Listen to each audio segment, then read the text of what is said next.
Since Deadpool likes to make drones while he's swinging and kicking his feet on bridges, waiting to kill people, I figured that I would start mine off with some drones too, similar to Deadpool. I'm giving the movie a B plus. Now I know everybody has, in some ways, overreacted, and so kind of what's happening is since the movie was good, they're actually giving the movie extra credit for being good. But the reality is that's what movies are supposed to do. They're supposed to be entertaining. They're supposed to be funny. And I think for a comic book movie, we can't overrate it just because it was better than we expected. You know what I mean? For instance, one of the and keep in mind these three criticisms I'm gonna give you are pretty minor because it was a very enjoyable film. But criticism number one, if you was to keep it real and Ryan Reynolds just kept running his mouth as Deadpool and he didn't have those other characters to kind of balance him out, you might get up and leave the theater. You might get sick and tired of Deadpool running his mouth nonstop. And that's kind of what he does in the movie. He just never stops. He just got a motor mouth. And it would be different if every single thing he said was funny, but it's about 60-40. And that's a pretty good percentage, but 40% of the time he's saying stuff that isn't funny or is just nasty and it just doesn't hit.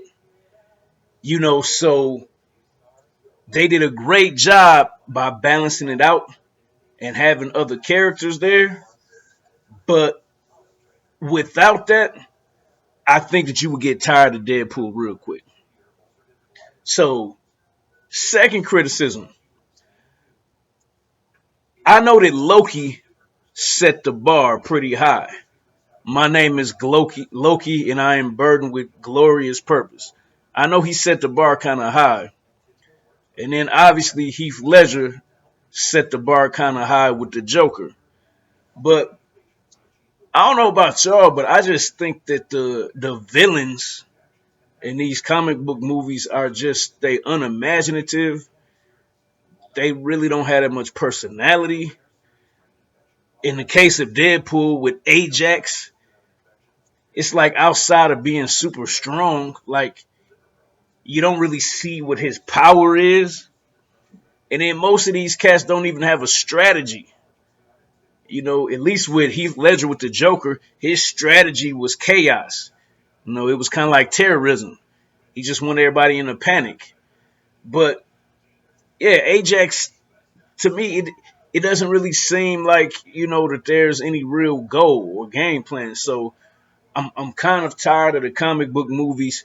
Why even have a villain if the villain is going to be of no consequence or easy to defeat? I.e. Ultron, Doctor Doom, the blue dude from Guardians of the Galaxy. What's the point of having one if it doesn't take anything to defeat him? Let me see. I promise y'all three criticisms. Okay, so this last criticism is really kind of a compliment. Colossus. Colossus, in some ways, he carried the movie. And in some ways, he was even funnier than Deadpool. I think he was funnier in the sense that he was such a nice guy in the movie. Like he's a superhero, but he doesn't want to hurt anybody.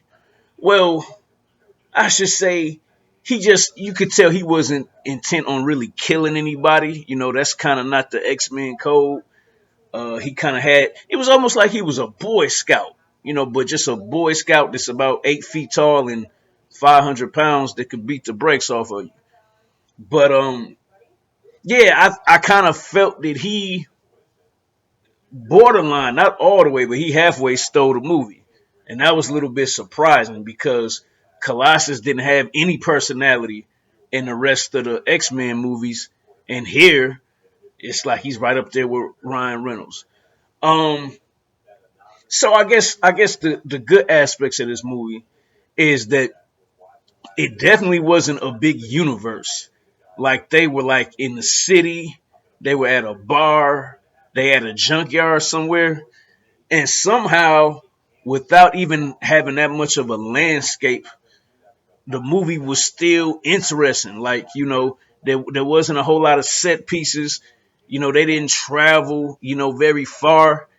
It seemed like everything happened in one neighborhood over the course of a few days, but it was still interesting. So that's surprising. So that shows that that's good storytelling. B, I would say that the practical effects in terms of the fight choreography and the way Deadpool's his eyes move when he talks, like they did a really good job. Like there were times when you really couldn't tell if Ryan Reynolds was CGI or if he was actually in the the rubber red and black suit. Like you really couldn't tell a lot of times, and that's a compliment to the way that they did it. With the fight scenes, it wasn't like Transformers, how all the robots are just clashing together. You can't really tell what's going on. Like everything that you could see that was happening was fluid, and you didn't have that problem, and that made for some pretty good action scenes. And then I would just say the casting, like they nailed it with the casting. This young girl, the Megasonic Teenage Warhead, she didn't even have that much dialogue, and she still conveyed chemistry with her co-actors. That's rare. It was like she stayed in her lane. She wasn't even as moody as Deadpool kept telling her, because the running joke in the movie is that he's talking about it being a movie right to the audience. So he just kind of just pictured her as the teenage angst character is what they call it. But I mean, she was pretty down to earth. She was pretty cool, and she also had some good powers for a superhero. And I think the comedy, the really the only downside of the comedy is that sometimes I think they try too hard to be gross, and they kind of really didn't need to, because a lot of the stuff was funny. Um, I would like to spoil some of it, but I mean, as you saw, it made $163 million in the opening weekend. The budget was only 52 million. So, bottom line, when part two comes out, Ryan Reynolds gonna be able to say, "Cut the check. I'm out of here." By the way, this is Track Lacer. What's up, Milwaukee? What's up to the whole rest of the United States?